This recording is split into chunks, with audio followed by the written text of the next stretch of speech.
Well, part two here with Coach Dean Winczewski, and now we're moving to the defensive side of the ball, and we're talking how you defend a ball screen and the various different ways you can do that. What's the way, maybe the main way or the couple different ways that you try and attack that defense? Well, basically, we switch just about every screen anyway, so we're going to switch ball screens, but depending on the top as opposed to a side ball screen, we're going to do different things. So we'll talk first about a side ball screen. We're going to do what we call stun the ball handler, and then switch and get under.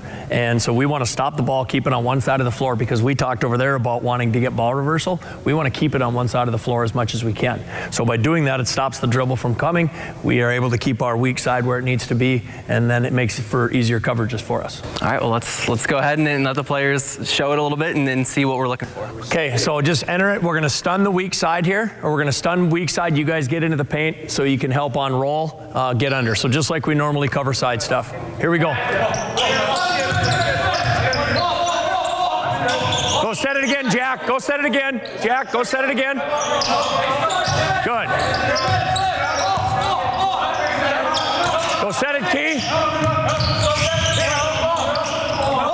Good.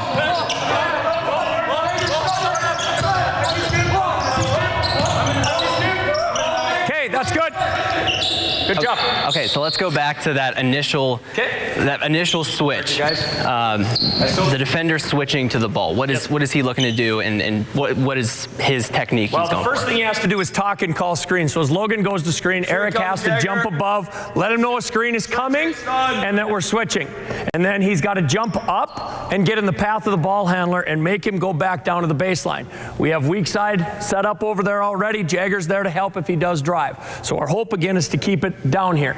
Jagger, as the defender, come back here and set it again, Logan, if you would. Eric, get ready to jump. Okay. Jagger's going to get under this and then get to the top side where we can help baseline if the ball ends up getting down into the post. And so that we've got rotation. And then Derek on the weak side is looking for any skip action, and then we can rotate out of it. And then is there something you see maybe from a team on the way of defending a ball screen that you have to change things up? You have to, if it's getting past that, the second guy switching, or how do you navigate that? A lot of it comes down to size. If we end up with a team that's much bigger than we are, it makes switching harder, because then we end up with a lot of mismatches, which is harder. Our guards aren't all 6'3", okay? And so if we end up guys with 6'7", 6'8", it makes it a little bit harder for that. But then again, we got to rely on the weak side. Where it becomes a problem is on the top. We just have to go flat, but that allows people to get more of a run and try and get downhill, which we talk about offensively. So a lot of what we're doing is based upon how we want to play and keeping people out of the areas that we want to score.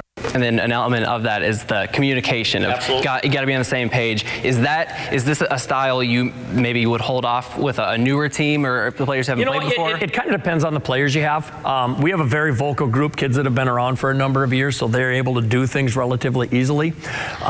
It comes down to what you believe in as a coach. You know, many years ago we were all high hedge and get over and rotate that way. Now we try to switch everything. We want to keep it as simplified as possible, and we found that the simpler we are with our kids, the more they can just play rather than sit and worry about, okay, am I supposed to do this, or this? It's just, we can just go. And I've heard you talk a lot about, you're a kind of a defensive-minded coach, and that's what you want. I mean, how important is that to have your team rooted in defense, and it kind of starts there, and the offense will? We proved, we played Jamestown a few weeks ago, and it had 59, and we still won by 11, because we got in and we worked extremely hard defensively, and the kid did a great job of rebounding extremely well. So sometimes the ball doesn't go in, but you can still win games. You can't rely on having a score in the 90s. You know, if we can keep people in the 60s, we feel like even if we struggle offensively, we're going to have a great chance to win games. So for us, a lot of it comes down to digging our heels on this end and really forcing people out of what they want to do. Awesome, Coach. Well, appreciate the time, appreciate the insight. I feel like I got a little bit smarter basketball-wise and learned a little bit about what we're seeing. It's not just shots going in and shots not going in. There's a lot more to it for sure.